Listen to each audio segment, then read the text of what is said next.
मार्च का महीना गुलाब के पौधे के लिए बहुत खास है क्योंकि इन महीनों में जो मार्च का महीना है या फिर आगे आने वाला जो अप्रैल का महीना है, इसमें गुलाब बहुत अच्छी ग्रोथ करता है। और अगर आप थोड़ी सी चीज़ें इसके ऊपर करेंगे, इसके ऊपर थोड़ा सा ध्यान रखेंगे, तो ये बहुत बढ़िया ग्रोथ करेगा, बहुत अच्छी फ्लावरिंग भी करेगा क्योंकि ये इसका ग्रोइंग पीरियड है। मार्च में गुलाब बहुत अच्छी ग्रोथ करता है। लेकिन आपको इस समय मार्च के महीने में कौन कौन सी चीज़ों का ध्यान रखना है, कौन से वो फर्टिलाइजर है जो कि अभी आप मार्च में अपने गुलाब के पौधे को दे सकते हैं, या फिर आप में से कोई ऐसा है जिसके पास गुलाब के पौधे हैं लेकिन घर पर मार्केट का कोई भी फर्टिलाइजर आपके पास नहीं है और ना ही आपके पास कोई कंपोस्ट है, चाहे वो वर्मी कंपोस्ट हो या फिर गोबर की खाद। तो ऐसे में आपको अपने गुलाब के पौधे से मैक्सिमम ग्रोथ और मैक्सिमम फ्लावरिंग कैसे लेनी है, इसके साथ ही आज के इस वीडियो में मैं आपके साथ बहुत सारे टिप्स शेयर करने वाली हूँ। और कुछ ऐसी गलतियां, छोटी छोटी गलतियां जो कि आप अपने गुलाब के पौधे के ऊपर करते हैं, कुछ छोटी छोटी जानकारी है जिसके बारे में लोगों को पता ही नहीं होता है और वो अपना अच्छा खासा गुलाब का पौधा खराब कर लेते हैं। नया नया पौधा लगाते हैं और लगाते ही पौधा खराब हो जाता है, कुछ दिन तक चलता है और ठीक से केयर न होने की वजह से पौधा आपका ऐसे ही पड़ा रहता है, कोई नई ब्रांच या फिर कोई फ्लावरिंग उसके अंदर निकल करके नहीं आती है।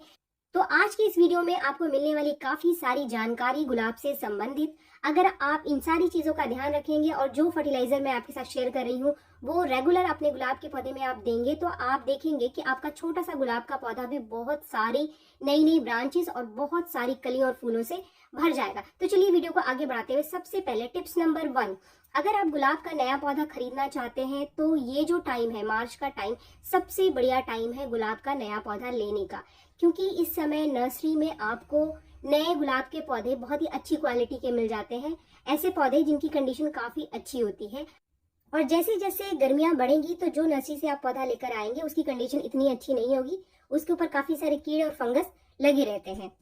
इसके साथ ही काफी सारी वैरायटी के गुलाब के पौधे इस समय आपको मिल जाएंगे, काफी सारे कलर अवेलेबल होंगे इस समय नर्सरी में आपके लिए गुलाब के पौधे के, तो काफी सही टाइम है नया पौधा लेने का। इसके बाद टिप्स नंबर 2, अगर आप अपने पौधों की रिपोर्टिंग करना चाहते हैं या फिर नया पौधा लाकर लगाना चाहते हैं तो ये काफी बढ़िया टाइम है। आपका अगर गुलाब का पौधा छोटे गमले में लगा हुआ है और इसकी ग्रोथ काफी अच्छी है तो आप इसको बड़े गमले में शिफ्ट कर सकते हैं नई मिट्टी के साथ। तो आपका पौधा अगर अच्छी ग्रोथ कर रहा है लेकिन आपका गमला छोटा है तो ये सही टाइम है, इसको आप बड़े गमले में शिफ्ट कर दीजिए।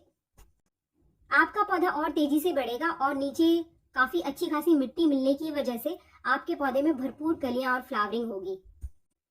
इसके बाद टिप्स नंबर 3, अगर आपने गुलाब की कटिंग लगा रखी थी और आपके पौधे की जो कटिंग है ये लग गई थी, जैसे कि आप देख रहे हैं ये गुलाब की कटिंग मैंने लगाई थी इस डिस्पोजेबल ग्लास में, ये कटिंग लग गई है, तो अगर कटिंग लग गई है तो आप इसको दूसरे गमले में शिफ्ट कर दीजिए। कटिंग को भी शिफ्ट करने का ये बहुत बढ़िया टाइम है। जब भी आप कटिंग को शिफ्ट करेंगे तो ध्यान रखेंगे कि गमले का साइज स्टार्टिंग में आपको बहुत बड़ा नहीं लेना है, गमले का साइज आपको छोटा ही रखना है क्योंकि हमारा जो पौधा है वो काफी छोटा है। एकदम से आप बहुत बड़े गमले में शिफ्ट करेंगे तो कभी कभी जो छोटी सी कटिंग है वो बहुत बड़े गमले में सरवाइव नहीं कर पाती है। जैसे कि आप देख रहे हैं ये सारी कटिंग मैंने शिफ्ट की है तो गमले का जो साइज है ये बहुत बड़ा नहीं है। और भी कुछ कटिंग है मेरे पास जिनको मुझे शिफ्ट करना है जो कि ग्रो कर गई है, तो ये काफी बढ़िया टाइम है कटिंग को दूसरे गमले में शिफ्ट करने का। इसके बाद टिप्स नंबर 4, जब भी आप कटिंग को शिफ्ट करेंगे तो इसके रूट बॉल को आप नहीं तोड़ेंगे। जैसे कि ये डिस्पोजेबल ग्लास में लगा हुआ है, सिर्फ आपको डिस्पोजेबल ग्लास हटाना है, वो जो मिट्टी का बॉल है इसको आप बिल्कुल भी मत तोड़ना। या फिर अगर आप नया पौधा लेकर आ रहे हो नर्सरी से और वो प्लास्टिक के ग्रो बैग में लगा हुआ है या छोटे गमले में लगा हुआ है तो आप बहुत ही सावधानी से उसको बाहर निकालना, और जो रूट बॉल है उसको बहुत ज्यादा आपको नहीं हटाना है। जो कोलकाता वैरायटी के गुलाब के पौधे होते हैं वो ज्यादातर लाल कलर की मिट्टी में लगे होते हैं, यानी रेड सॉइल में होते हैं, तो उनको आप थोड़ा थोड़ा सा हटा लो, बहुत सारा रूट बॉल को आप मत तोड़ना। ऐसा मत सोचना कि अच्छे से उसको धो करके रूट को आप लगा दो। तो अगर आप एक्सपर्ट नहीं है तो ये गलती आप मत करना, कभी कभी ऐसा करने से हमारा पौधा खराब हो जाता है। अगर नया पौधा लगाने के बाद आपका पौधा खराब हो रहा है तो इसके पीछे 2 कारण है। एक तो जो जड़ें हैं वो डैमेज होती हैं, दूसरा आप स्टार्टिंग में ही भर भर के पानी देते हैं। तो कभी भी ये दोनों गलतियां आपको नहीं करना है। जड़ों को आपको बहुत ज्यादा डिस्टर्ब नहीं करना है और न ही स्टार्टिंग में आपको बहुत ज्यादा पानी देना है।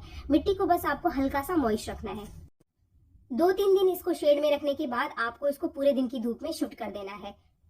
इसके बाद टिप्स नंबर 5, ये सबसे बड़ी गलती है जो आप करते हैं जिसकी वजह से आगे जाकर आपका गुलाब का पौधा खराब हो जाता है, वो है कि आप ओवर वाटरिंग करते हैं, बहुत ज्यादा पानी देते हैं। गुलाब ऐसा पौधा है जो कि मॉइस्ट मिट्टी पसंद करता है, लेकिन बहुत ज्यादा मिट्टी गीली होने पर इनकी जड़ों में फंगस लग जाता है और फंगस की वजह से जड़ें खराब हो जाती है और आपका पूरा का पूरा पौधा सूख जाता है। तो इसीलिए कभी भी आप गुलाब के पौधे में भर भर के पानी मत देना। जब आपको लगे कि मिट्टी हल्की सी सूख गई है तो आप उसको पानी दे सकते हैं। जैसे कि ये पौधे आप देख रहे हैं, इनकी मिट्टी गीली है अभी भी, तो मैं इनकी मिट्टी में कोई पानी नहीं दूंगी, लेकिन हाँ, मैं इनके ऊपर एक बार पानी का दिन में स्प्रे जरूर करती हूँ। तो आप भी गुलाब के पौधे के ऊपर पानी का स्प्रे कर सकते हैं, लेकिन मिट्टी में पानी आपको नहीं देना है।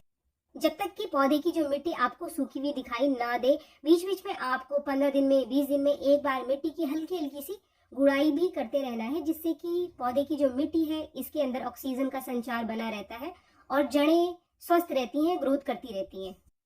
इसके बाद टिप्स नंबर 6, ये जो मार्च का टाइम है गुलाब की फ्लावरिंग का टाइम है, इस समय गुलाब बहुत अच्छी फ्लावरिंग करता है। तो गुलाब को फ्लावरिंग के लिए मार्च के महीने में कम से कम 5-6 घंटे की धूप वाली जगह पे आप जरूर रखें। जो भी पौधा आपका अच्छी ग्रोथ कर रहा है, अगर आपको उससे ज्यादा कलियां चाहिए, मैक्सिमम ग्रोथ चाहिए और अच्छी फ्लावरिंग चाहिए, दूसरा फूलों का जो साइज है आपको बड़ा चाहिए, तो पूरे मार्च आपको अपने गुलाब के पौधे को एक अच्छी सी पूरे दिन की धूप वाली जगह पे रखना है। काफी सारे लोग मुझे कमेंट करते हैं कि अगर धूप ना आ रही हो तो क्या करें। तो आपके घर में कोई तो ऐसी जगह होगी जहां पर दिन में कुछ टाइम के लिए धूप आती हो, ऐसी जगह पे आप गुलाब के पौधे को रखें। इसके साथ ही ऐसे लोगों को अपने गुलाब के पौधे में पानी की मात्रा बहुत कम रखनी है। जब तक कि मिट्टी सूखे ना, आप पानी बिल्कुल भी मत देना। इसके बाद टिप्स नंबर 7, इस समय आपको अपने गुलाब के पौधे में हार्ड प्रूनिंग नहीं करनी है। मैंने आपके साथ हार्ड प्रूनिंग के कई सारे वीडियो सितंबर में शेयर किए थे, तो हार्ड प्रूनिंग आपको नहीं करना है, सॉफ्ट प्रूनिंग आप कर सकते हैं। जैसे कि सूखे हुए फूलों को निकालना, जिसको कि हम डेड हेडिंग कहते हैं, या फिर आप टिप प्रूनिंग भी कर सकते हैं, यानी 3 पत्तों के नीचे से ब्रांच के टिप को कट कर सकते हैं। लेकिन बहुत ज्यादा हार्ड प्रूनिंग अब आपको मार्च में नहीं करना है। अगर आप ऐसा करेंगे तो आपका पौधा ग्रोथ नहीं कर पाएगा, क्योंकि पूरे प्रोसेस में पौधे को नई ब्रांच निकालने में लगभग 1 महीने का टाइम लग जाता है। तो आपका पौधा फ्लावरिंग कब करेगा? तो अभी ये गलती आपको नहीं करना है। हार्ड प्रूनिंग करने से आप बचे, सॉफ्ट प्रूनिंग आप कर सकते हैं। अगर आपके पौधे की आप प्रूनिंग कर चुके हैं, स्टेम प्रूनिंग कर चुके हैं और उसके अंदर नई ग्रोथ आने लग गई है, तो यहाँ पर आपके लिए एक बोनस टिप है, बहुत इंपॉर्टेंट टिप, कि जो उसकी पुरानी पत्तियां हैं इनको आपको हटाते जाना है।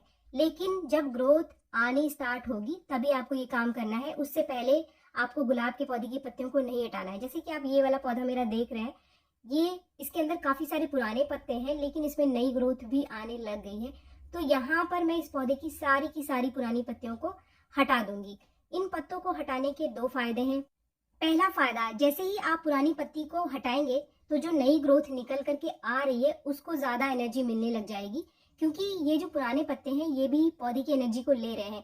तो जैसे ही आप इनको हटाएंगे तो ये जो नए ग्रोथ निकल करके आ रहे थे, नए शूट्स निकल रहे थे, ये तेजी से काम करना शुरू कर देंगे। क्योंकि जैसे ही आप सारे पत्तों को हटाएंगे तो इनको खाने की कमी होनी शुरू हो जाएगी, क्योंकि आपको पता है कि पत्ते के अंदर ही क्लोरोफिल बनता है और इसी से पौधा अपना खाना बनाता है। तो जैसे ही आप इन पत्तों को हटाएंगे, खाने की कमी इनके अंदर शुरू हो जाएगी, तो ये तेजी से ग्रोथ करना स्टार्ट कर देंगे। इन पत्तों को हटाने से जो दूसरा फायदा आपको मिलेगा कि जितने भी पत्ते निकल करके आएंगे वो सारे के सारे नए होंगे, तो आपको एक हेल्दी नया पौधा मिलेगा। और जो पुराने पत्ते होते हैं इनके ऊपर काफी सारे फंगस और कीड़े लगे होते हैं, क्योंकि जो गुलाब का पौधा है वो काफी सेंसिटिव प्लांट है और फंगस और कीड़ों का अटैक इसके ऊपर बना रहता है। तो जैसे ही आप इन पत्तों को हटाएंगे तो इनके साथ ही जो पत्तों के ऊपर कीड़े या फिर फंगस पुराने लगे हुए हैं वो खत्म हो जाएंगे। इसके बाद टिप्स नंबर 8, अगर आप गुलाब के पौधे की रूट प्रूनिंग करने के बारे में सोच रहे हैं तो अभी ये मार्च का टाइम बिल्कुल अच्छा टाइम नहीं है, यानी अभी आपको नहीं करना है। प्रूनिंग स्पेशली फरवरी के टाइम की जाती है ताकि मार्च आने तक पौधा अच्छी खासी ग्रोथ ले ले। लेकिन अब आप लेट हो गए हैं, तो अगर आपको अपने पौधे की प्रूनिंग करना है तो प्रूनिंग आपको नहीं करना है, ऊपर से ही आपको इसके ऊपर काम करना पड़ेगा। प्रूनिंग के ऊपर ऑलरेडी मैं कई वीडियो फरवरी में ही आपके साथ शेयर कर चुकी हूँ, क्योंकि पौधा पूरा का पूरा ग्रोथ लेने में और नई जड़ों को निकालने में लगभग 1 महीने का टाइम लेगा। तो अभी आपको रूट प्रूनिंग नहीं करनी है। इसके ऊपर ऊपर मिट्टी में आप काम कर सकते हैं। इसमें आपको क्या करना है आगे इस वीडियो में मैं आपके साथ शेयर करूंगी। ऐसे पौधे में आपको क्या करना है जिसकी आप अब रूट प्रूनिंग नहीं कर सकते, या फिर ऐसे पौधे में आपको क्या करना है जिसकी आप हार्ड स्टेम प्रूनिंग भी इस समय नहीं कर सकते हैं। तो फ्रेंड्स, इसके बाद टिप्स नंबर 9, अगर आपके पौधे के अंदर कोई सकर ब्रांच है, क्योंकि ये गुलाब के पौधे का ग्रोइंग टाइम है तो सकर ब्रांच भी काफी तेजी से इस समय निकल करके आता है, तो सकर ब्रांच की आप पहचान करें और उसको फटाफट से अपने गुलाब के पौधे के अंदर से निकाल दीजिए। सकर ब्रांच के ऊपर एक डिटेल वीडियो इससे पहले मैंने आपके साथ शेयर किया है, तो अगर सकर ब्रांच की डिटेल जानकारी आपको चाहिए तो उस वीडियो को आप मेरे चैनल में जाकर देख सकते हैं। इसके बाद टिप्स नंबर 10, जो कि है गुलाब के पौधे का फर्टिलाइजर। सबसे इंपॉर्टेंट टिप है ये। अगर आप में से किसी ने भी अपने गुलाब के पौधे में अभी तक कोई काम नहीं किया है तो आपको क्या करना है, इसके साथ ही आप में से कोई ऐसा है जिसके पास घर में कोई भी कंपोस्ट नहीं है, ना तो कोई वर्मी कंपोस्ट है ना ही गोबर की खाद है, यानी कि मार्केट का कोई भी फर्टिलाइजर आपके पास नहीं है और आपके पास घर में गुलाब का पौधा है, तो ऐसे में आपको वो कौन सा होममेड फर्टिलाइजर है जो कि अपने पौधे को देना है और कैसे देना है जिससे कि आपके पौधे को ज्यादा से ज्यादा फायदा मिलेगा। तो आपके पास अगर कोई ऐसा पौधा है तो आप सबसे पहले उस पौधे में थोड़ी थोड़ी टिप प्रूनिंग जरूर कर देना, यानी जो इतनी भी स्टेम है उसकी एक एक दो दो पत्ते छोड़ करके आप उसको टिप को काट देना। हार्ड प्रूनिंग आपको नहीं करनी है, लेकिन थोड़ा थोड़ा टिप को आप काट जरूर दो, इससे हार्मोन एक्टिवेट हो जाएंगे और ज्यादा नई ब्रांचेस निकल करके आएगी।